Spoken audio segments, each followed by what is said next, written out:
But I really want to talk about is the whole aspect of what it means to be a barber and how to maintain the integrity of a barber and keeping the respect not only from your peers but people that are coming to you, customers.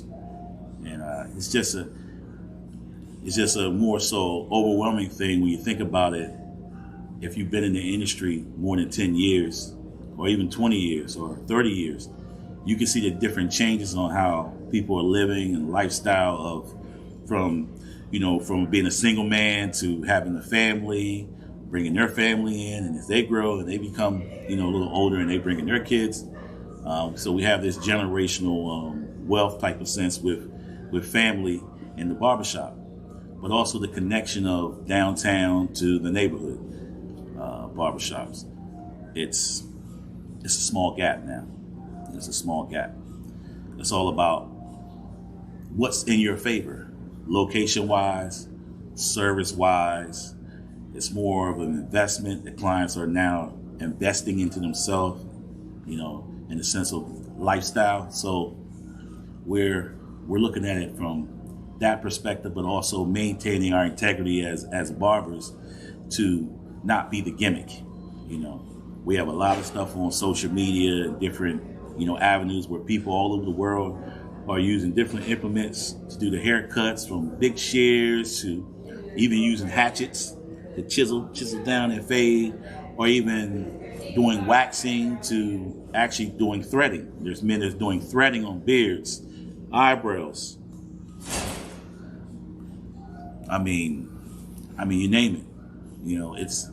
It's a culture thing from all around the world, but when we get down to the basics, it's still barber. So keep that in mind. But the actual integrity is just maintaining a sense of being who you are when you bring it towards your clients, when you come to work, according to how you dress, attitude. Are you bringing that to work, all your troubles? Or are you going to perform like an athlete in a sense where you can leave all of that, close the door to that, and when you come into work, put that coat on, you're ready to work. And all that doesn't matter. You'll get to that later. But from here, you're making money. From here, you're dealing with each individual and you're customizing their look. And now they can tell their friends. You're building clientele that way. But also you're maintaining the interest of your client and the people that they're actually directing your direction per se. But one of the things about being in the industry is about educating yourself and maintaining some sense of knowledge. So when you're asked these questions about, hey, what do you think how that would look for me? Or, hey, what do you think about, color or something like that? You can go ahead and give my honest opinion because you've been doing this for so long. You have the experience that you can actually bring it to the table where it becomes fluid. It's a natural thing. You talk it, you live it, breathe it, etc. One of the things that a lot of people are trying to do now as a barber is they're trying to take leaps and skips, and they're trying to skip the basics. They're trying to go from, a home barber cutting in the basement or on the porch, to cutting a celebrity.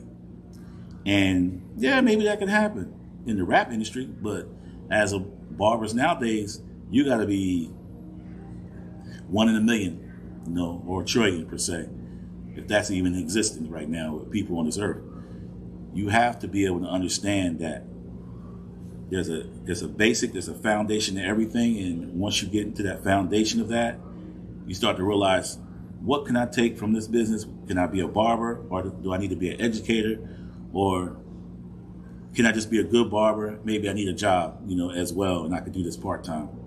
Everybody is not going to have the same skill. Everybody is not born with the same skill. Everybody has to work on trying to acquire the same skill.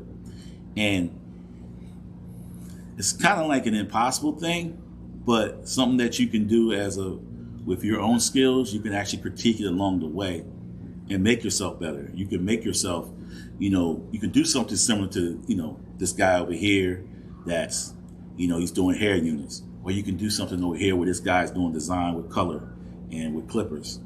you can take a little bit of everything and add it to your repertoire to be who you need to be as a barber in your business. If you're working in a busy barbershop where there's other barbers, you can actually look and see how they're doing certain things. Or you can go out to schools and just kind of like sit back and, see how they're cutting. You can learn something from everybody. Not only just from the haircuts and the service part, you can also learn how to do the work just from shapes that you see from buildings. Like Vidal Sassoon would say, he learned how to do hairstyles. The shapes wise was from buildings that he would see normally every day going to work. For me, it was more so about, like, I would see hedges like bushes, and I started out basically cutting hedges with the big shears. They're about this big, cut them, and I would create these shapes like kind of like Edward Scissorhands.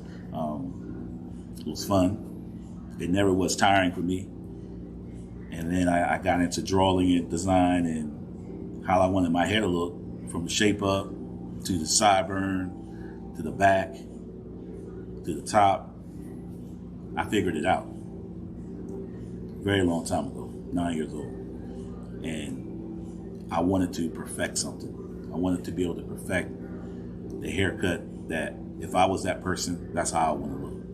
So I didn't want to leave it where a person could talk to me and say, hey, can you do this haircut? And I could say, oh, I don't know how to do that. No, I made myself that knowledgeable just from a sight.